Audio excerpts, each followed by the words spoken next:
Friends, welcome to my channel. तो चलिए आज देखते हैं हिस्ट्री से एक टॉपिक। तो जो हमारे चैनल पर नए हैं, चैनल को सब्सक्राइब जरूर कर ले ताकि आपको नोटिफिकेशन जो है मिलता है। ठीक है, तो चलिए देखते हैं आज एक और शिक्षा नीति भारतीय विश्वविद्यालय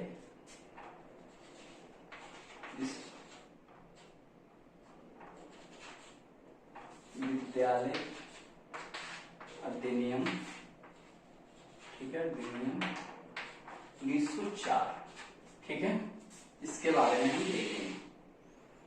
तो इसको ये भी कहा जाता है कर्जन की शिक्षा नीति, कर्जन की शिक्षा नीति, क्योंकि कर्जन के टाइम में ये आया था, कर्जन की शिक्षा नीति। ठीक है, तो चलिए इसके बारे में कुछ देखते हैं। तो सर्वप्रथम ये देखेंगे कि 1901 में कर्जन ने, ठीक है, कर्जन ने शिमला में, ठीक है, शिमला में एक सम्मेलन बुलाया। किसका? तो भारत के उच्च शिक्षा और विश्वविद्यालय के अधिकारियों का। ठीक है, यहाँ पे सम्मेलन किया गया। किसका किया गया वो आप रखिए यार। फिर है कि 1902 ईस्वी में विश्वविद्यालय आयोग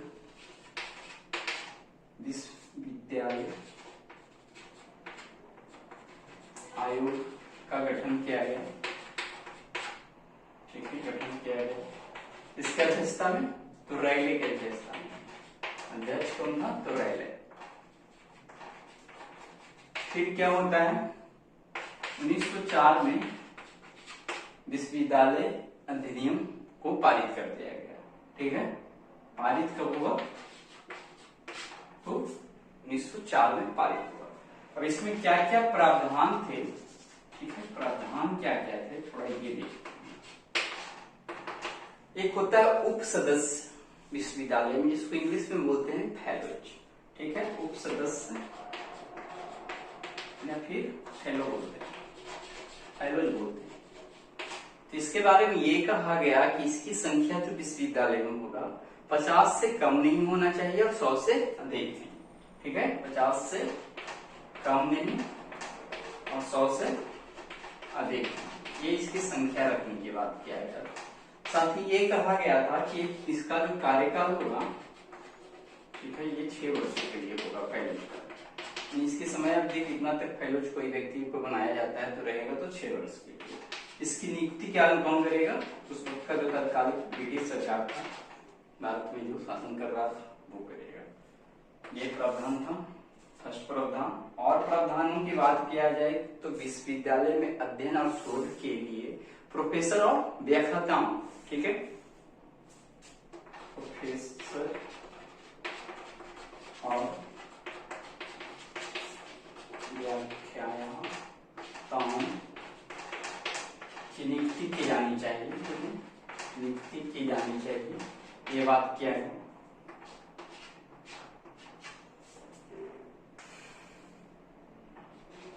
साथ ही विश्वविद्यालय के सीनेट के प्रस्ताव पर सरकार जो है वेटो लगा सकती है। ठीक है, विश्वविद्यालय के प्रस्ताव पर, यानी विश्वविद्यालय के सीनेट के प्रस्ताव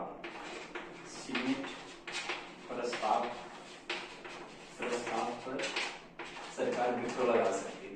सरकार वेटो लगा सकती थी, यहाँ को मिटाना पड़ेगा। ठीक है, सकती थी,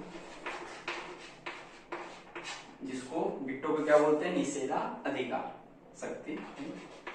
चलिए और इसमें पॉइंट है, देखेंगे।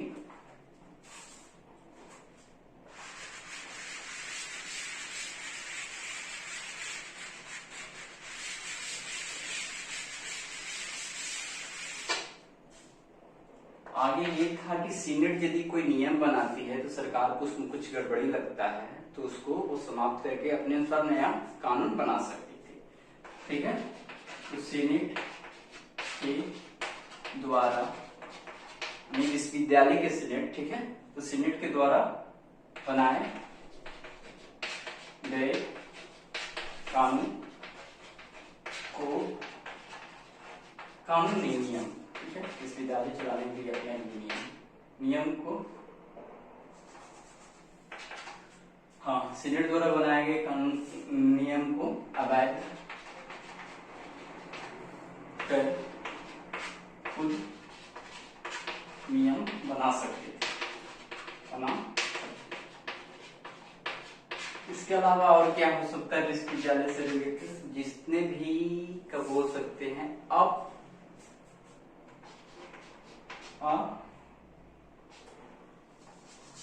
अशासित कॉलेज एक टर्म है, इसको बोल सकते हैं प्राइवेट कॉलेज, ठीक है, प्राइवेट कॉलेज पे नियंत्रण भी किसका था कि उसका नियंत्रण सरकार करे। इसके अलावा और भी जो कॉलेज है, यहाँ तो विश्वविद्यालय था ना, तो विश्वविद्यालय से नीचे के स्तर को तो कॉलेज बोलते हैं, तो कॉलेजों का संबंध कॉलेजों को विश्वविद्यालय से संबंध सरकार ही कर सकती थी, सरकार ही कर सकती थी। इसके अलावा इसमें नियम ये था कि ठीक है, अब विश्वविद्यालय को अपना विकास करना है, उसके लिए एक प्रावधान रखा गया था 5 वर्षों के लिए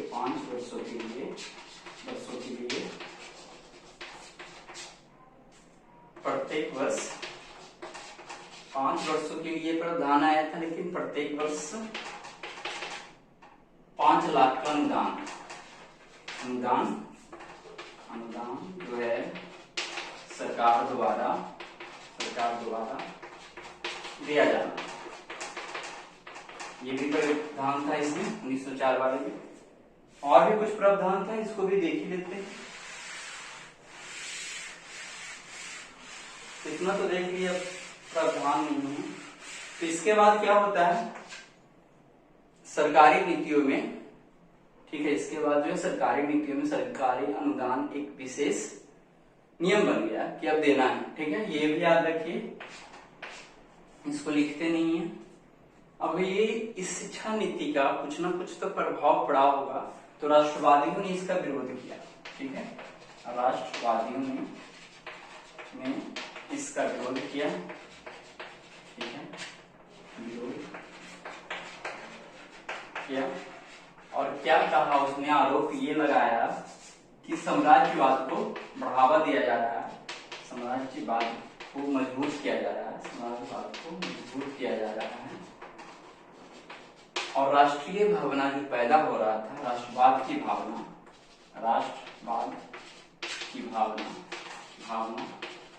को समाप्त करने वाला कानून, समाप्त करने वाला अधिनियम है, ऐसा इसमें कहा गया था, ठीक है। और क्या कहा गया था, साथ ही साथ गोपाल कृष्ण गोखले जो है, इसके बारे में ये कहते हैं कि ये राष्ट्रीय शिक्षा को पीछे ले जाने वाला अधिनियम है। क्या कहते हैं, राष्ट्रीय शिक्षा को पीछे ले जाने वाला